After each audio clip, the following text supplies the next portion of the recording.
Is Shane Wright, who, when asked to make this appearance in After Hours, couldn't say yes fast enough, right? Of course, absolutely. I remember last season, Shane, the Kraken in Calgary, and we asked you to be our walk-off post-game interview, and you could barely contain your enthusiasm over getting the Hockey Night in Canada towel. This was your first appearance on the program. And then last Saturday in Toronto, there you were, toweled again by Kyle. Is this Hockey Night in Canada gig getting old for you now? Yeah, I mean, back-to-back weekends now with the towels. So, yeah, I mean, it's always a cool thing to be recognized like that. And to, you grow up as a kid watching Hockey Night in Canada, you see the guys with the towels doing the interviews. So, to be the one, with the towel, it's pretty cool for sure. This is your third one now, so you're about 4 away from a bathrobe. Let's go way back to your first ever Hockey Night in Canada appearance. Kyle showed this last week. This is from January 5th, 2019. Oh. How did you end up on the broadcast that night? I'm not really sure, to be honest. I think, yeah, I wasn't really sure I was going to be showed. Me and Brennan there. That game was actually on our birthday in Toronto, so yeah, playing minor hockey down there, and yeah, being at the Leaf game there and having them show us on the Jumbotron was pretty cool for sure. Well, it wasn't just minor hockey; it was with the Don Mills Flyers. You were enjoying a remarkable season, 150 points in 72 games. Kyle, I guess, got word that you were coming to the game and that you could be the next exceptional status player to play in the OHL. So. They thought it'd be worth it to show you, and it was, because you were granted exceptional status to play in the OHL at age 15. Now, that's a pretty exclusive list. Only 9 players on it. Tavares, Ekblad, McDavid, Bedard, Shane Wright, 2019. What's it mean to you to be on that list? Yeah, I mean, it's pretty special for sure. It's yeah, it's tough to put into words, how special it is to receive an honor like that and distinction. And yeah, thankful everyone to help me able to get to where that is a possibility for me and to achieve something like that. Okay, let's get to your draft day. The Kingston Frontenacs made you the first overall pick.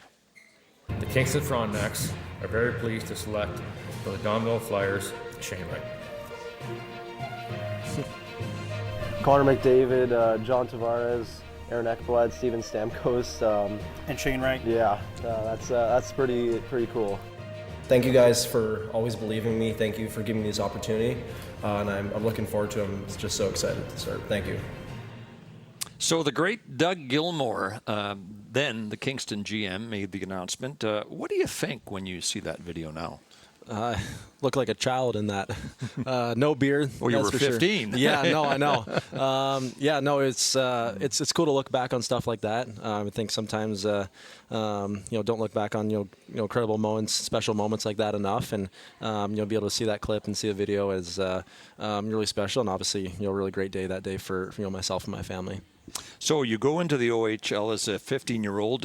You're playing against players 4 and 5 years older than you, and you're conceding nothing. We have some examples of your wizardry. What were you thinking about your hockey future back then? I mean, I wasn't thinking. I think that was the biggest thing for me. I was just playing. I was having fun. I was enjoying it.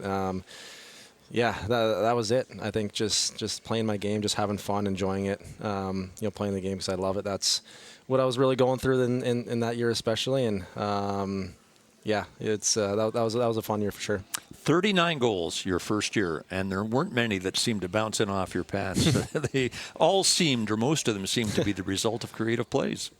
Yeah, I mean, had some good line mates that year, and yeah, just like I said, just went out and played my game. Didn't really think too much. Didn't really try to focus too much on age gap or whatever that might be. I think just go and play hockey and really enjoy myself out there. All right, so now we get to the 22 NHL draft. You were on the record as saying that you thought you deserved to go #1 overall, and most people thought the same. Had you any reason to think otherwise?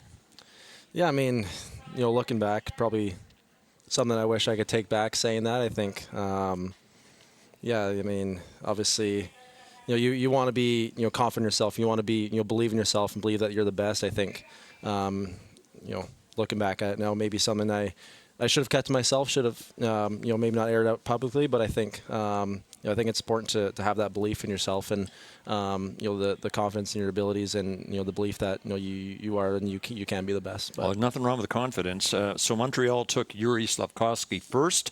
Then New Jersey and Arizona passed on you, and suddenly you're a major story in the draft because now you're at 4th, still sitting there waiting to be picked, with your father doing his best to keep your spirits up. It's not when. I know it's easy to say. It's not when you go. It's what you do. So It's never been about when. It's not. It's- You're right. That's true. it's not where you go, he said, it's what you do with it. What were you thinking at that point?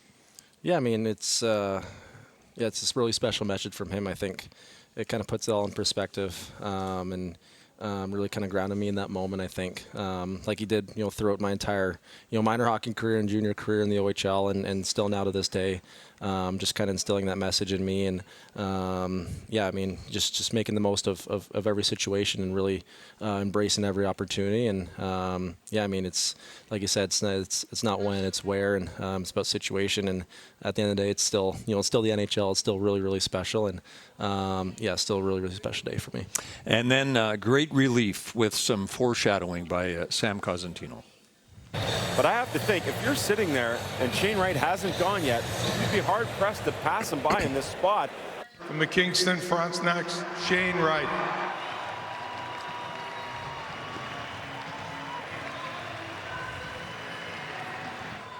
So did you take the stage thinking, I'm going to show you Montreal, New Jersey, and Arizona?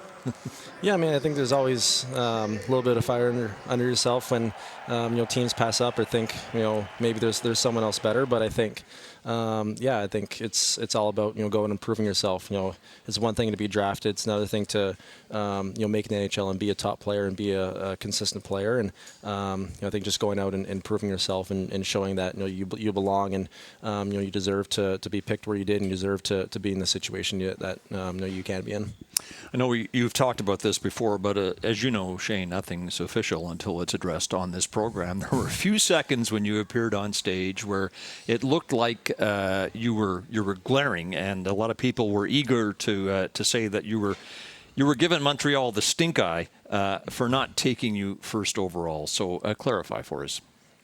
I wasn't looking at them. I mean, there were some cameras there that were like taking pictures, and there was like this cameraman waving, and I was just kind of looking at him. And I mean, I wasn't staring or at Montreal or the GM or whatever people want to say. I think sometimes it can get blown out of proportion with a little clip like that, but I mean, it is what it is. I definitely wasn't staring at him, though. Yeah, you're a teenager on stage facing glaring lights, and really it was nothing more complicated than that, was it? Exactly, yeah. But then, can you see how it makes for a juicy story? Yeah, no, absolutely. I think, I mean, at the end of the day, I can't, control what people say or people, perceive to clips like that or, what they want to think about what happened. I know what happened. I know what actually I did, and people can, they have the right to say or think what they want online and stuff like that. Did you save your best, though, for the Canadians? Here's a goal that suggests you might have. Gord, Bjorkstrand, Wright, scores! Shane Wright, his first goal in the National Hockey League. How do you remember it?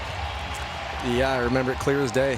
I just got the puck low and behind the net, and Goro made a good play to kind of pick off the pass and won a battle to Bjorky and tapped it to me in front, just tried to shoot and score. And I mean, obviously, first goal in the NHL, first one is special no matter what. And that was a really pretty cool moment for sure. Yeah, first career goal, and I know you would say it's just a coincidence that it came against Montreal, but did it make it sweeter?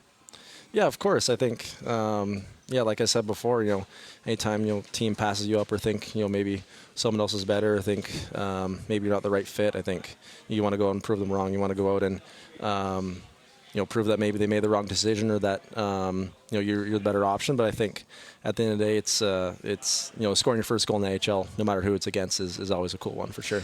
First few seasons here, frequently healthy scratched in your first year, sent down to the AHL, and then eventually returned to junior. more of the same, I guess, in your second season there, although you weren't returned to junior. How tough is it, or was it, to look at that as part of your development when you were carrying such great expectations?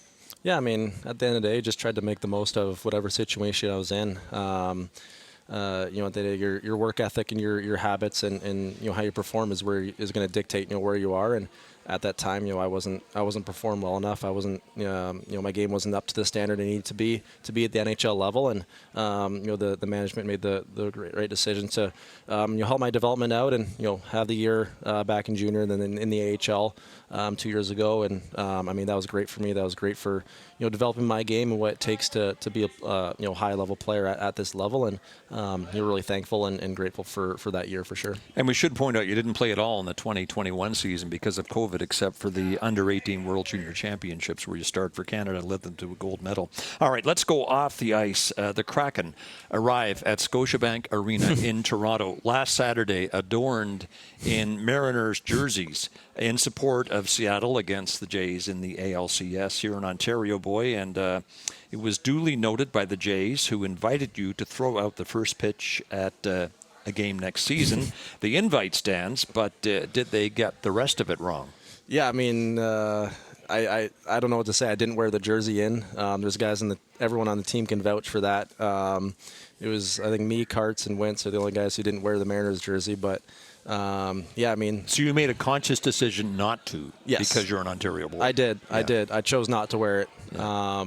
It was tough because I haven't really been a biggest baseball guy, but I think I've definitely been more of a Jays fan in my life than a Mariners fan. So I wanted to stick to that and support the Jays. And kind of pretty tough being called out like that for the Jays for not even wearing the jersey. But it is what it is. Quickly finish with this. In Sam Cosentino's pre-draft feature on you, it was pointed out that you're learning to play the guitar. How's it going?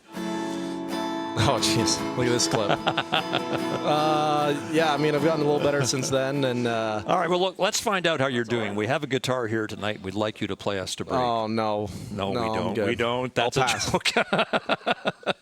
Don't want to relax. Don't want to embarrass myself like that. Right. Shane, great to have you on the show. Really appreciate your time. So there's Shane Wright in his second full season with the Kraken. An important piece in the Kraken puzzle. He was our guest on After Hours. Back to